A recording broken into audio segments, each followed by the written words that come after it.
చిన్న పిల్లలు అనంటే at the age of birth నుంచి ఆల్మోస్ట్ ఒక 14-15 ఇయర్స్ వరకు పిల్లలు రిపీటెడ్‌గా డిఫరెంట్ టైప్స్ ఆఫ్ ఎన్వైర్న్‌మెంట్‌కి ఎక్స్‌పోజ్ అవుతుంటారు. కొందరు డిఫరెంట్ టైప్స్ ఆఫ్ ఫుడ్స్‌కి ఎక్స్‌పోజ్ అవుతుంటారు. సో, ఈ ఎక్స్‌పోజర్ ఈజ్ వెరీ ఇంపార్టెంట్. ఎందుకంటే వాళ్ళకి ఫుడ్ ఇప్పుడు ఈవెన్ కొన్ని ఫస్ట్ ఫ్యూ మంత్స్ వాళ్ళు ఓన్లీ బ్రెస్ట్ మిల్క్‌తో ఉంటారు. తర్వాత ఏందంటే ఫార్ములా ఫీడ్, తర్వాత ఏంది అనంటే ఫుడ్ టేస్ట్ చేస్తుంది. ఎనీ ఇరిటేషన్ ఈవెన్ ఎనీ కొత్త పదార్థం తిన్నప్పుడు కూడా వాళ్ళకేందంటే లిటిల్ బిట్ ఆఫ్ కోల్డ్ రావడం ఆర్ ఎల్స్ నోసల్ ఇరిటేషన్ రావడం.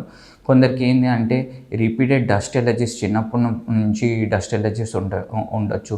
కొందరికి ఏంటి అనంటే ఈ మనం అడినట్స్ మనకి నార్మల్‌గా ఏందంటే ముక్కు వెనుక భాగంలో చిన్న మాంసం ఉంటుందనమాట. అడినట్స్ అంటాం.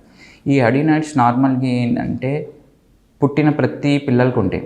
ఎవరికైతే చాలా పెద్దగా ఉండి, ఎవరికైతే బాగా జలుబు క్రియేట్ చేస్తుంది, ఎవరికైతే చాలా నోస్ బ్లాక్ చేస్తుంది, ఎవరికైతే మౌత్ బ్రీతింగ్ ఉంటుంది, ఎవరికైతే రిపీటెడ్ ఇన్ఫెక్షన్ గురి చేస్తుంది, ఆర్ ఎల్స్ ఎవరికైతే ఈ ఇమ్యూనిటీ డౌన్ చేస్తుంది, ఆర్ ఎల్స్ గ్రోత్ పెరగట్లేదు అని అంటే వన్ ఆఫ్ ద రీజన్ ఈ అడినట్స్ వలన. ఎందుకంటే రిపీటెడ్ ఇన్ఫెక్షన్ వలన చైల్డ్ గ్రోత్ కూడా స్టాప్ అవుతుంది.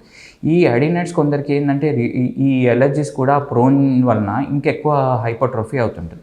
సో, ఎవరైతే ఇట్లా ఫ్రీక్వెంట్‌గా ఉంటుందో ఒక్కసారి మా దగ్గరికి వస్తే క్లినికల్ ఎగ్జామినేషన్ చేసుకొని రేడియాలజికల్ అడినైడ్ సైజ్, ఆ ఏ గ్రేడ్ కొందరికి ఏంటంటే ఈ అడినైడ్స్ వలన ఆల్రెడీ ఎలర్జీస్ ఉంటాయి. ఈ అడినైడ్స్ కూడా ఓవర్ గ్రోత్ అయిపోయి వీళ్ళకి టాన్సిల్ ఇన్ఫెక్షన్ రావడం, మౌత్ బ్రీతింగ్‌తో టాన్సిల్ ఇన్ఫెక్షన్ రావడము, బాడీ అంతా సెన్సిటివిటీ అవి ఈవెన్ కోల్డ్ తినగానే కొంచెం థ్రోట్ పెయిన్ రావడం ఇట్లా దీనివల్ల ఏంటంటే టాన్సిల్స్ కూడా ఇన్ఫ్లేమ్డ్ అవుతూ ఉంటాయి.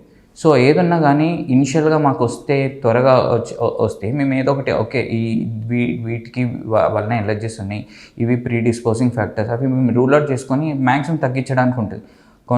చాలా మటుకు ఏందంటే అట్లే క్రానిక్‌గా వదిలేసి మొత్తం హైపర్ట్రోఫీ తర్వాత వస్తారు. అప్పుడు మేము ఏం చేయలేం. 100% సర్జరీ నీడెడ్ ఉంటది అలాంటి వాళ్ళకి.